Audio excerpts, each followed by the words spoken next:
Hello, my name is Stoyan. I am a developer at SiteGround, and tonight we're talking about WordPress security. So I hope you enjoy the talk and learn something new. Thank you.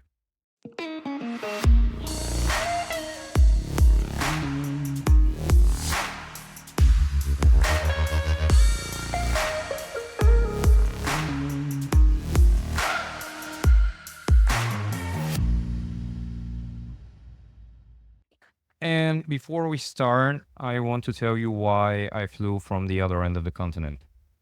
So the idea tonight, is to scare you. You're probably thinking why I want to scare you. So when it's in people's nature, when they're scared or angry, to act fast.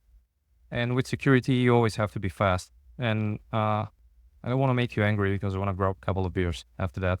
So I hope you have a good time.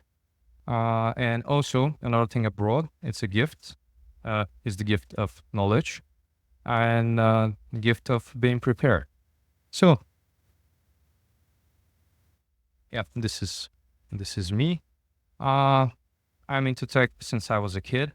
Like our first stereo didn't like that because I always like to disassemble and assemble things. For the first one, it didn't work well. I've been with the SiteGround family for more than 5 years now, and I am part of the team that is working behind the speed and the security optimizer. We have more than 2.5 million installs and pretty much everything WordPress related in the company. I've been recently I've been involved in the release of WordPress 6.7. I've been a core triage lead, meaning that I have to spend a lot of time looking through tickets, bugs, a lot of communication to help them get pushed forward and getting closer to resolvents. In my free time, you can find me outside pretty much in the mountain, either snowboarding or cycling. So I hope we meet there one day as well. I'm going to ask a lot of questions tonight, and I'm not going to give you the answer to all of them, but I'll try to do my best to get them all answered.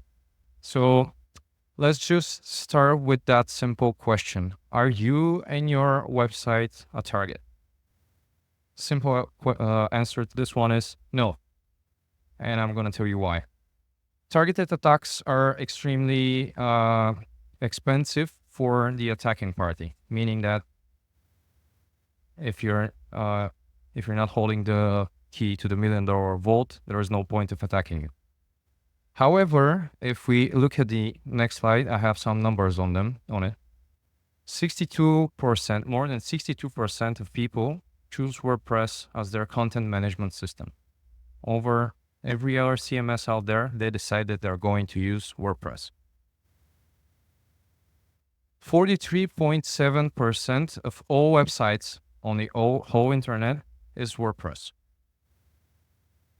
I'm giving you a few seconds for this one. That means that pretty much half of the internet is made of WordPress sites. So if you ask yourself the same question again, the answer is quite different. You're definitely a target of attack. So I want you to imagine the following story. You wake up one day, you grab a coffee or tea or drink of choice.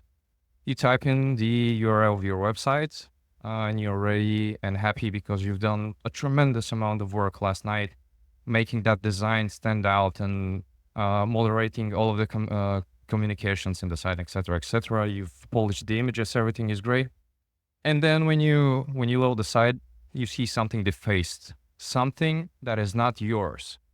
It's full of spammy links, redirects to random sites. Pretty much all of the things you've worked on are gone. And the first thing that pops into your mind is like, why? What happened?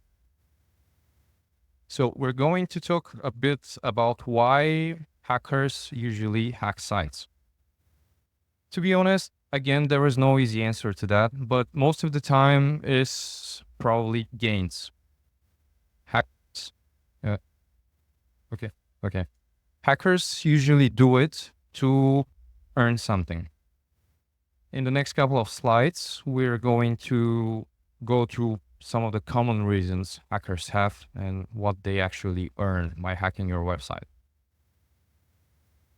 The first one is SEO spam. Some attackers deface or add content to your site to boost their own search engine rankings, which makes total sense that they use your site in order to gain more traffic, more clicks, and some people get paid to make this happen. Usually, those things happen by SEO spam. The other one is random attack. In the beginning, I mentioned that targeted attacks are really expensive since they require social engineering and programming and a lot of skills. And pretty much the attacker has to know you really, really good. Most of the attacks nowadays, with the increasing usage of AI tools and etc., most of the attacks are random attacks. What random attacks are? They're just bots scanning the internet for vulnerable sites. And those bots don't discriminate. They are designed to exploit a weakness whenever they found one. Another thing they do is data harvesting. If you think for your site, it may not be holding a lot of user data. Like you have emails, passwords that are hashed, so no problem for that. But you have a lot of details that hackers often use in future attacks. Also, they use that data to sell it online to other hackers so they can build their attacks. And data harvesting is one of the things that is really common. Spreading malware. This one, hackers often do it in order to create what's called a bot network. These things allows them to spread malware from different machines. For example, your site is hosted somewhere, and if they manage to break into your site, they use it as a launchpad for viruses, pretty much. And here is the oldest one in the book, ransom. Some hackers will lock down a site and demand a small fee in order to unlock it. And for a lot of people, they're thinking like, okay, I'm ready to give a small amount of money, but hackers don't usually give you the site back. So if you ever fall in this situation, I hope you never have to deal with it. But if you ever fall into this situation, like, don't fall for this one. Don't pay them anything. They're not going to give your site back. And now let's continue the story of the not so great morning you're having. As you stare at the hack screen, it kind of hits you that this wasn't just luck. The WordPress site had weak spots, and the attackers just knew how to take advantage of them. Now we're going to talk about the most common ways of attacks and how to deal with them. So if you're bringing notepads, this is the important part. So if you want to write something down. Most commonly, brute force attack. This is the most common attack related to WordPress. Everyone knows where the login page is located. So pretty much you can have a more context of this attack by imagining a padlock, like a simple padlock with, let's say, 3-digit combination. What brute force attack does is just randomly striking those numbers again and again and again until the padlock opens. So pretty much the same thing happens with your website. This is the time to lose all of the weak passwords, or even if you have like passwords that you've used more than once, you have to change them. Like you have to put it in your head that every site should have its own password. There are multiple ways, like there are passkeys and stuff like that. Always use strong passwords that are hard to guess. The longer the password, more time it would be needed for the application to break it. Forget about common usernames such as admin, administrator, admin with a capital A. You're just making things easier if you have that username. So try to change them.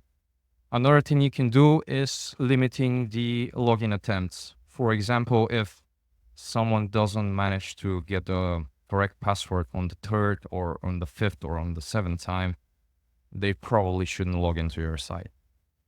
Another thing you definitely should have is 2FA. If you haven't added 2FA, that's two-factor authentication to your website, it's something you should have for administrative users. The thing it does is that even if they break your username, they break your password, you physically have to type in a number that only you have on your mobile device, which ensures that you are actually the person behind that login attempt.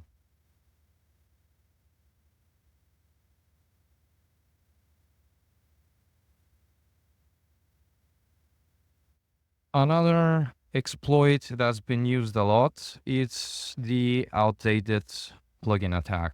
And how this works is, let's say we have a plugin A that's on version 1.0. There is exploit. These thing happens. Developer make mistakes. They're all human too. For now, just kidding. So yeah, we all may make mistakes, and we've done, like, the developers of plugin A have done anything by the book. They've disclosed the issue publicly. They've released the CVE. They fixed the issue, and they have released a new version of the plugin. So version 2.0 is fixed. No issues there. All good.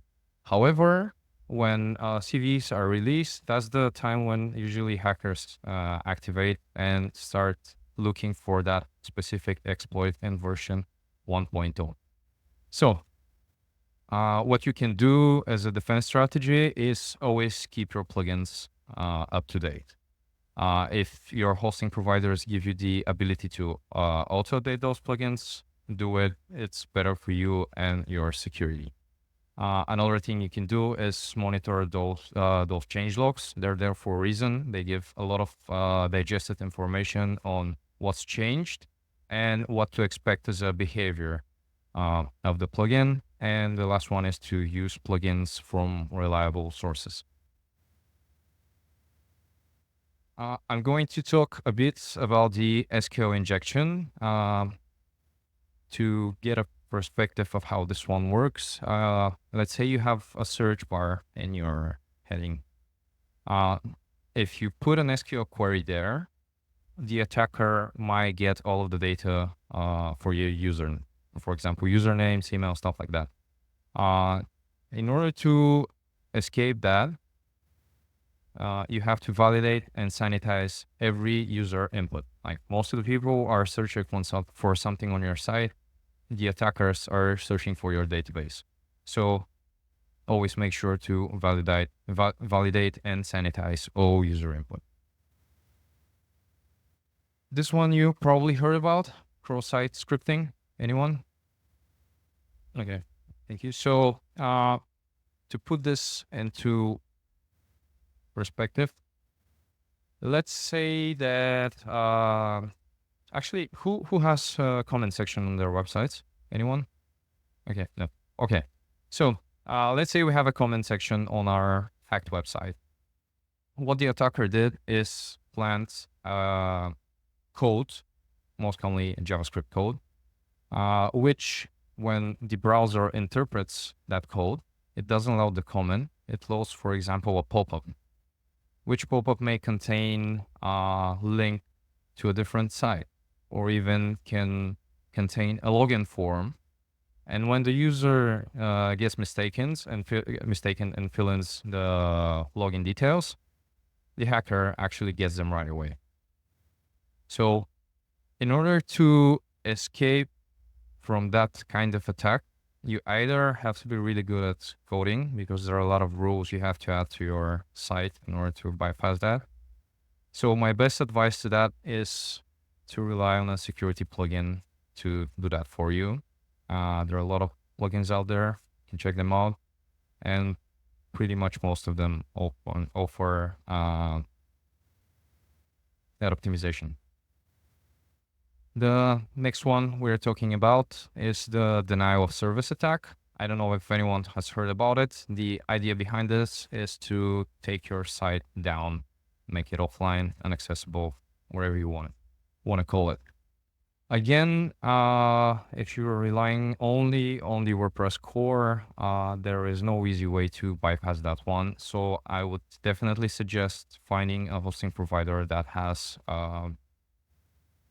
web application firewall, traffic monitoring, and early bot detection and blocking. By having this, all of the attacks are probably going to be stealth without you ever knowing that it's happening. So this is TLDR of everything we've been through so far. Each of these attacks shows that hackers don't just go for big companies or famous people. They go for anyone who they can catch. It's easy for them to break into website, but tonight's talk may be your wake-up call. You can see how important it is to use strong passwords, to update plugins regularly, validate and sanitize all of the user inputs. Of course, using security plugins when necessary, and always monitor the traffic of your website. Monitoring the traffic of your website can give you a heads up really early. I've kind of taken the key takeaways into philosophical ways. And with WordPress being powerful, but its popularity makes it a prime target for attack. That popularity makes you a target. So the good news are that you are not powerless. By taking those simple and consistent steps, you can make your site safer. Hackers will always be looking for vulnerabilities, but your site doesn't have to be an easy target. Be proactive, stay vigilant, and protect the space you've worked so hard to build. Security isn't just an extra step, it's definitely a necessity. So please mind the hack. And I've cramped it a bit. The easy way of dealing with this is to get a good security plugin, plenty of them out there, and get a good hosting provider. So thank you all for the attention. I hope that this was good for you. I hope I've made the web a safer place for all of us. And thank you, and always mind the hack.